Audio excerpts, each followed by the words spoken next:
नमस्कार. आपण श्री दासबोध दशक तिसरा आपला सुरू आहे आणि दशक तिसऱ्यामधला आता 10वा समास आहे, वैराग्य निरूपण. या समासापासून श्री समर्थांनी आपले तत्वज्ञान सांगण्यास प्रारंभ केला आहे. त्यांचे असे स्पष्ट मत आहे की मानवी जीवन मुळातच अपूर्ण आहे. ज्या जगाच्या परिसरात माणूस जीवन जगतो त्यामध्ये आपल्यासाठी थांबणारे, आपली वाट पाहणारे असे काही नाही. अचेतन आणि सचेतन म्हणजे वस्तू आणि प्राणी काळाच्या अधीनपणाने एका दिशेने सारख्या वाहत आहेत. जीवनाची लुकलुकणारी ज्योत मृत्यूच्या गडद अंधारात गडप होऊन जाते. अशा रीतीने जे एकदा हातून निसटते त्याचे दर्शन काही पुन्हा होत नाही. केव्हा काय घडेल याचा नेम नसतो, पण प्रसंग गुजरला म्हणजे त्याच मुकाट्याने तोंड देण्यापलीकडे माणसाला काही करता येत नाही. यामध्ये एक मोठा आशेचा किरण सापडतो, तो हा की माणसाने कशासाठी जगावे हे ठरवण्याचे स्वातंत्र्य त्याला आहे.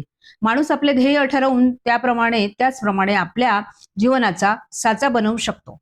प्रत्यक्षात असे आढळते की आधीच अपूर्ण असलेल्या जीवनाला अपूर्ण म्हणजे तात्पुरत्या ध्येयाची जोड दिल्याने माणसाचे या जगामधील जीवन जास्तच अपूर्ण बनते. अशा जीवनामध्ये विकारांचा धुमाकूळ असतो, वासनेचा विलास असतो, अहंकाराचा बडेजाव असतो, आशा ममता यांची कैद असते.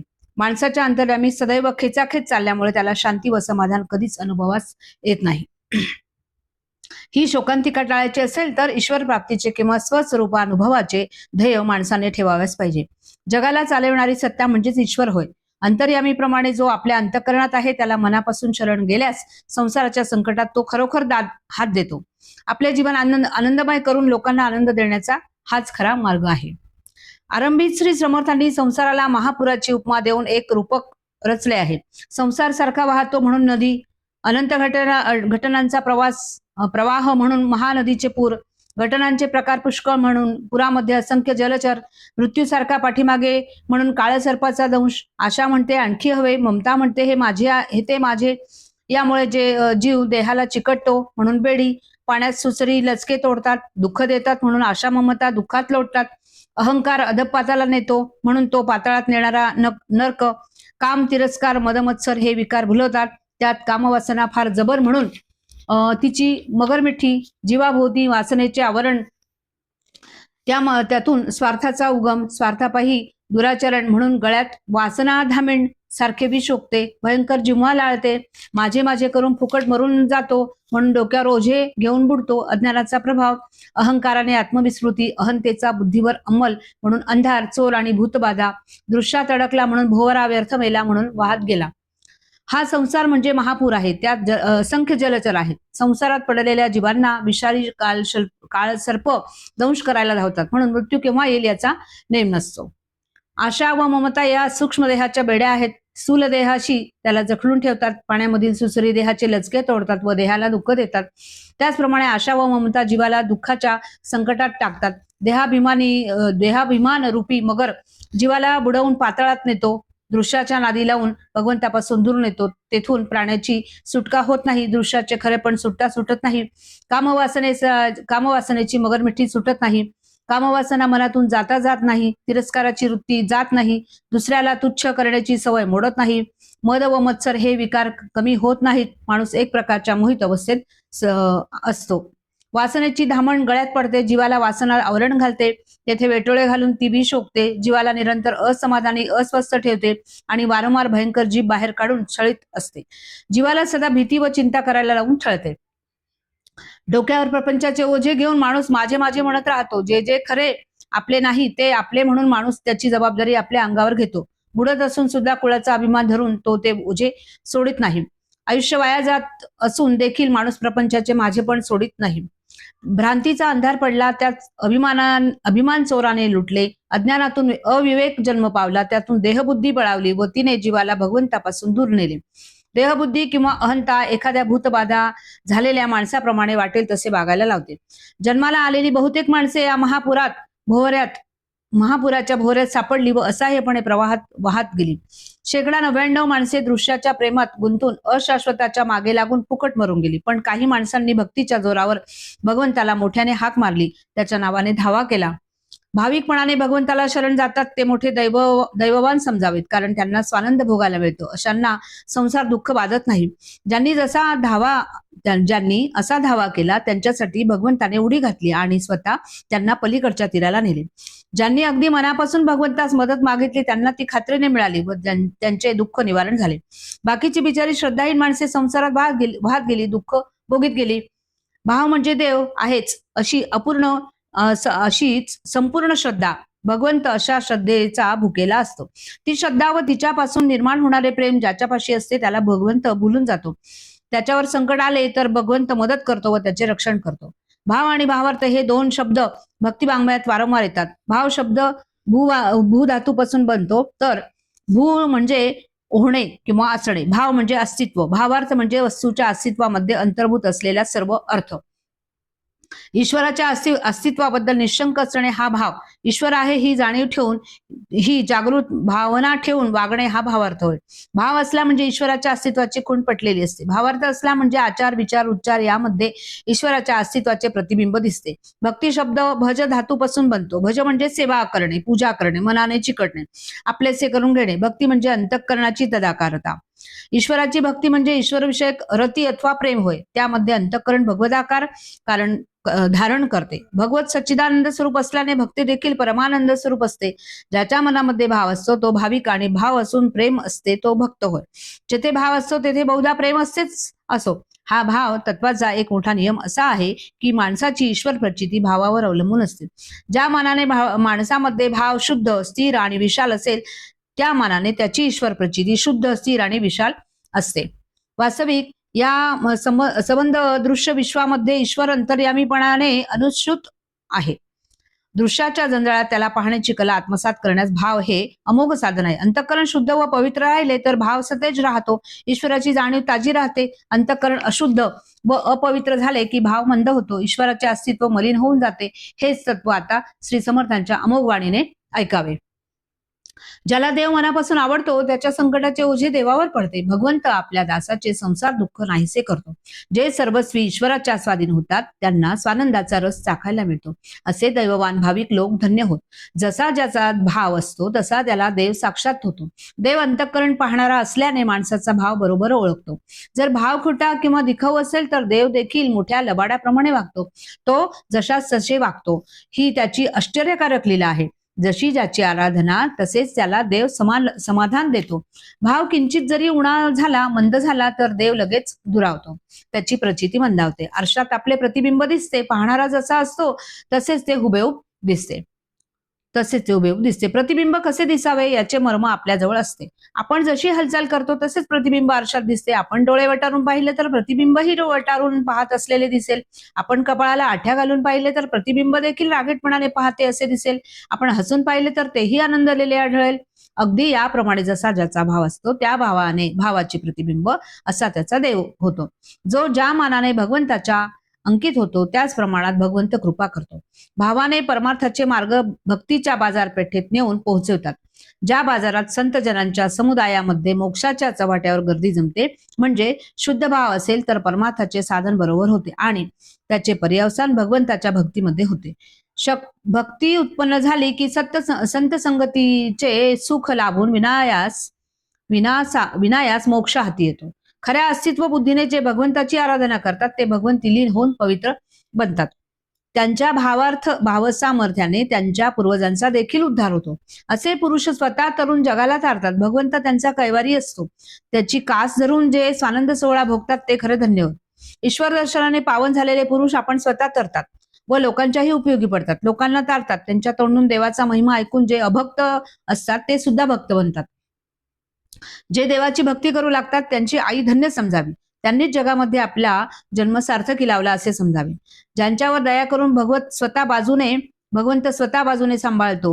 स्वतः बाजू सांभाळतो त्यांचा थोरपणा किती म्हणून सांगावा. देव स्वतः त्यांना आधार देतो आणि दुःखाच्या पलीकडे घेऊन जातो. हा दुर्लभ नरदेह भगवंतासाठी वापरला तर जीवन धन्य होते. पुष्कळ जन्म होऊन गेल्यावर हा नरदेह मिळतो. त्याच्या योगाने यातायात चुकते. तो भगवंताचे दर्शन करून देतो. या कारणासाठी ज्या भाविक लोकांनी भगवंत रूपी संपत्ती मिळवली ते धन्य समजावेत. त्यांच्या अनंत जन्माचे पुण्यफळास आले म्हणून ते परमात्मा प्राप्ती करून घेऊ शकले. मानवी जीवन ही रत्नांनी भरलेली पेटी समजावी. त्या पेटीत ईश्वर भजनाची उत्तम रत्ने असतात. ती रत्ने भगवंताला अर्पावी आणि आनंद लुटावा. भगवंताचा भक्त वैभव संपन्न नसतो, त्याला भगवंत सांभाळतो. तो संसार सुखामागे धावत नाही, तो स्वानंद भोगतो, अक्षय सुख भोगतो, तो भगवंतामध्ये रंगलेला असतो. देवाचा भक्त लौकिक वैभवाच्या दृष्टीने अगदी खालच्या पायरीवर असतो, पण त्याचे वैभव निराळे असते. तो गरीब असला तरी ब्रह्मादिकाप्रमाणे वरच्या पायरीवर असतो. त्याचे हवे पण संपूर्ण संपल्यामुळे तो सदा सर्व काळ अत्यंत संतोषमय असतो, समाधानात राहतो. ईश्वराचा पक्का आधार धरून तो संसाराची वासना सोडतो. अशा भाविकांना देव आत बाहेर सांभाळतो, त्यांची वृत्ती सांभाळतो व प्रपंच सांभाळतो. वास्तविक संसारात दुःखच आहे. देहबुद्धीच्या विवेकाने हे दुःख ज्याला मोठे सुख वाटते तो पडत मूर्ख होय. असे पडत मूर्ख संसार सुखाला जणू काय झोंबतात, त्यावर तुटून पडतात. ज्यांचा जीव अत्यंत आत्मीयतेने ईश्वरामध्ये गुंतलेला असतो ते भक्त स्वानंदाचा सोहळा भोगतात. त्यांच्या आनंदाचा ठेवा अक्षय असतो, पण तो सामान्य व्यवहारामध्ये दृश्य नसतो. स्वानंद स्वरूप अक्षय सुखाने सुखी झालेले भक्त संसाराची दुःखे विसरतात. श्रीरंगाच्या म्हणजे भगवंताच्या प्रेमाच्या रंगाने जे रंगले ते इंद्रिय सुखाच्या रंगाला तुच्छ मानू लागले. त्यांनी तो रंग दूर सारला. मानवी जीवन फार किमती आहे, ते वाया घालवू नये, त्याचे सार्थक करून घ्यावे. ही नरदेह रूपी पेटी त्यांना मिळाली, ती त्यांनी ईश्वराला देऊन समर्पण करून त्याचे बदली ईश्वर जोडून घेतला. बाकीचे अभाविक करंटे होत. त्यांनी तो नरदेह फुकट दवडला हेच खरे. एखाद्याला योगायोगाने मोठे रत्न मिळाले, पण कवडीच्या बदल्यात त्याने ते घालवले तर तो जसा आत्मघातकी होतो तसा अभाविक माणूस आपले आयुष्य अगदी कवडी मोलाने वाया दवडतो. एका माणसाने पुष्कळ तप केले. तप साठल्याने त्याला परिसाचा गोटा मिळाला, पण तो मुळातच दुर्दैवी असल्याने त्याचा उपभोग कसा घ्यावा हे जाणत नाही. त्याचप्रमाणे माणूस पुण्याईने नरदेह घेऊन संसारात आला, पण देवाला विसरून मायेच्या जाळ्यात गुरफटला आणि अखेर हात झाडून म्हणजे सारे काही येथेच सोडून एकटा चालता झाला. या नरदेहाच्या संगतीने पुष्कळ माणसे उत्तम गतीला पोहोचली, पण इतर पुष्कळ बिचारी यातायाताने दुःख भोगीत राहिली. या नरदेहाचा उत्तम उपयोग करावा, संत संग धरून शक्य तितक्या लवकर सार्थक करून घ्यावे. यापूर्वी खालच्या योनीत जन्म घेऊन जीवाने पुष्कळ दुःख भोगलेले आहे हे विसरू नये. मानवी जीवन किती अशाश्वत, अस्थिर आहे आणि भ्रामक आहे याचे फारच प्रभावी वर्णन श्री समर्थांनी पुढील 15 ओव्यांमध्ये केले आहे. केव्हा कशी वेळ येईल याचा भरवसा नसतो. झाडावर एकत्र राहणारे पक्षी क्षणभरात जसे दाही दिशांना उडून जातात तसे जीवनात घडून येते. त्याप्रमाणे आपले सगळे वैभव, बायको, मुले, बाळे वगैरे सर्व काय सांगावे, कशी वेळ येते, एकाएकी नासून जाते. जो क्षण आलेला पाहिला तो लगेच आपल्या हातून सुटला व भूतकाळात गेला. अशा रीतीने संबंध आयुष्य निघून जाते आणि मग देह पडला की खालच्या योनीत जन्म घेण्या वाचून गत्यंतर नसते. कुत्रा किंवा डुक्कर यांच्यासारख्या हलक्या प्रतीच्या देहात दुःखच भोगावे लागते. त्या देहात काही उत्तम गती मिळत नाही. पूर्वी गर्भावासामध्ये यातना सोसताना जीव निराश होतो. सुदैवाने अत्यंत कष्टाने जीव तेथून सुटतो. गर्भावासामध्ये जीव जे दुःख भोगतो तेथे कोणाचे सहाय्य नसते. त्याचप्रमाणे जीवन संपल्यावर जीवाला पुढे एकटेच जावे लागते. कसली आई, कसला बाप, कसली बहीण, कसला भाऊ, कसले सखे, कसली बायको, कसली मुले बाळे व इतर कुटुंबीय माणसे, ही सारी माणसे ममत्वाने आपली मानलेली असतात हे ओळखून राहावे. ही सगळी मंडळी सुखाच्या लालसेने गोळा होतात. आपल्या सुख दुःखामध्ये कोणीही वाटेकरी असत नाही. कसला प्रपंच आणि कसले कुळ, विनाकारण तळमळ करू नये. धन, धान्य व ऐश्वर हे सगळे नाशवंतच आहे. कसले घर आणि कसला संसार, यासाठी एवढी आटापिटा करण्याचे कारण नाही. जन्मभर त्यांचे ओझे वाहून अखेर ते सगळे सोडून जावे लागते. कसले तारुण्य, कसले वैभव, कसले विलास आणि कसला नखरा, हा सारा भ्रम आहे. जीवाला भुलवून फसवणारा देखावा आहे. याच क्षणी जर मृत्यू आला तर माणूस देवाला अंतरतो, कारण माझे माझे म्हणून प्रपंचात गुंतलेला असतो. माणसाने आजवर अनेक जन्म घेतलेले असतात. प्रत्येक जन्मात आईबाप असतात. मग या हिशोबाने आतापर्यंत कितीतरी आईबाप होऊन गेले. त्याचप्रमाणे बायको, मुले, मुली यांची संख्या सुद्धा लाखाने भरेल. पूर्वकर्माच्या ऋणानुबंधाने प्रपंचातील माणसे एके ठिकाणी गोळा होतात, एका ठिकाणी जन्माला येतात. ती सर्वस्वी आपली मानणे हे पडत मूर्खाची लक्षण आहे. आपले म्हणून आलेले हे शरीर सुद्धा जर खरे आपले नाही तर मग इतरांची कथा काय.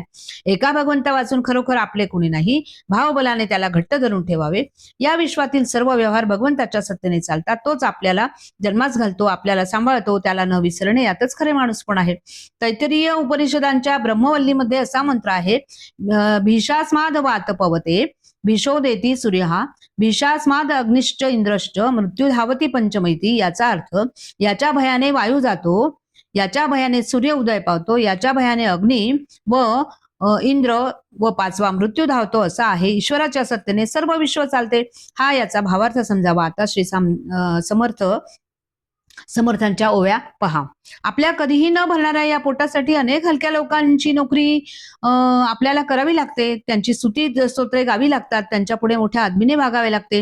मुद्दा असा की जो पोटाला अन्न देतो त्याला आपले शरीर विकावे लागते. मग ज्याने आपल्याला जन्मास घातले त्याला विसरणे योग्य होईल काय? तो भगवंत कसा आहे ते पहा. त्याला रात्रंदिवस सगळ्या जीवांची काळजी लागलेली आहे. त्याच्या सत्तेने ढग पाऊस पाडतो, सागर आपल्या मर्यादित राहतो, शेष पृथ्वी आपल्या डोक्यावर तोलून धरतो आणि सूर्य वेळेवर उगवतो. अशा रीतीने भगवंत सगळी सृष्टी केवळ आपल्या सत्तेने चालवतो. देवांचा तो देव असा कृपाळू आहे. त्याचे कौशल्य आपल्याला कळत नाही. स्वतःच्या कृपाळूपणाने तो सर्व जीवांचा सांभाळ करतो. अशा भगवंताला सोडून अविवेकी माणसे दृश्य भोगाच्या किंवा इंद्रिय सुखाच्या मागे लागतात. त्यांना कधीही समाधान मिळत नाही. असा सर्वांच्या अंतर्यामी आत्मस्वरूपाने विलसणारा श्रीराम सोडून देहा सुखाची वासना धरणारे लोक हीन दुरात्मे समजावे. ते आपल्या कर्माचे फळ भोगतात. एका भगवंताखेरी जी जी इच्छा करावी तिच्यातून शेवटी निराशाच निर्माण होते. माझे माझे करता करता शेवटी व्यर्थश्रम मात्र होतात. आपले श्रम वाया जावे असे ज्याला वाटत असेल त्याने दृश्य सुखाचा नाद लावून घ्यावा. सुख देणारी वस्तू मिळाली नाही की जीव तळमळायला लागतो. आत बाहेर आनंदाने भरलेला राम सोडून तो इंद्रिय सुखाचे मनात सारखे चिंतन करतो. अशा देहाभोवती घोटाळणाऱ्या माणसाला कधीही समाधान मिळत नाही. तात्पर्य, आपल्याला खरे सुख मिळावे असे ज्याला वाटत असेल त्याने भगवंताच्या भजनी लागावे. दुःखाचे मूळ असणारे सगळे स्वजन बाजूच करावे. आता श्री समर्थ वासनेचा स्वभाव सांगतात. वासना दृश्यावर चिकटते, प्रथम सुख देते पण अंती दुःखात लोटते. म्हणून दृश्याची आवड न ठेवता भगवंताची आवड धरावी. ज्या दृश्य वस्तूवर वासना तुटून पडते तेथे जीवाला अपाय होतो, दुःखच पदरात पडते. म्हणून ज्याची देह सुखाची वासना विरली तोच एकटा खरा सुखी होय. देहातून घेता येणारे जे जे सुख असते ते अखेर दुःखच निर्माण करते. आरंभी ते गोड वाटते पण अखेर दुःखाला कारण होते. येथील अटळ नियम आहे. गळाला कणकीची गोळी असते.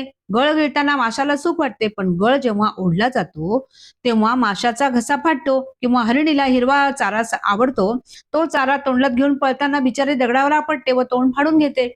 त्याचप्रमाणे देह सुखाच्या गोडीची अवस्था होते. प्रथम ते गोड वाटते पण शेवटी ते ताप देते. यासाठी माणसाने भगवंताची आवड धरावी हे उत्तम होय. आतापर्यंतचा ग्रंथ म्हणजे अथातो देव जिज्ञासा समजावा. श्रोत्याला भगवंताबद्दल जिज्ञासा निर्माण झाली. यानंतर भगवंत कसा आहे, तो कुठे राहतो, त्याची कृपा कशी करून घ्यावी, त्याचे भजन कसे करावे वगैरे प्रश्नांची उत्तरे देण्यात मजा आहे. हे ऐकून भाविक श्रोता विचारतो की स्वामी, सार्थक कसे घडेल? कोणत्या उपायाने यमलोक चुकेल? देव राहतो कुठे? मला तो कसा भेटेल? हा दुःखमूळ संसार कोणत्या उपायाने तुटेल? अहो कृपामूर्ती, खात्रीने भगवंताची प्राप्ती होऊन माझी अधोगती चुकेल असा उपाय मला दिनाला सांगा.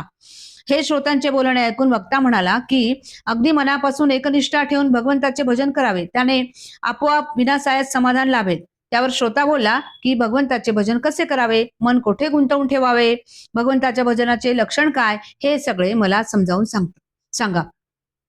दीनवदनाने शिष्याने अशी प्रार्थना केली आणि श्री सद्गुरूंचे चरण घट्ट धरले. त्याचा कंठ दाटून आला आणि डोळ्यातून दुःखाश्रू गळू लागले. शिष्याचा असा अनन्य भाव पाहून सद्गुरु दाता मनापासून प्रसन्न झाला. आता पुढील समासामध्ये स्वानंद उचंबळून येईल. समास 10वा समाप्त. जय जय रघुवीर समर्थ.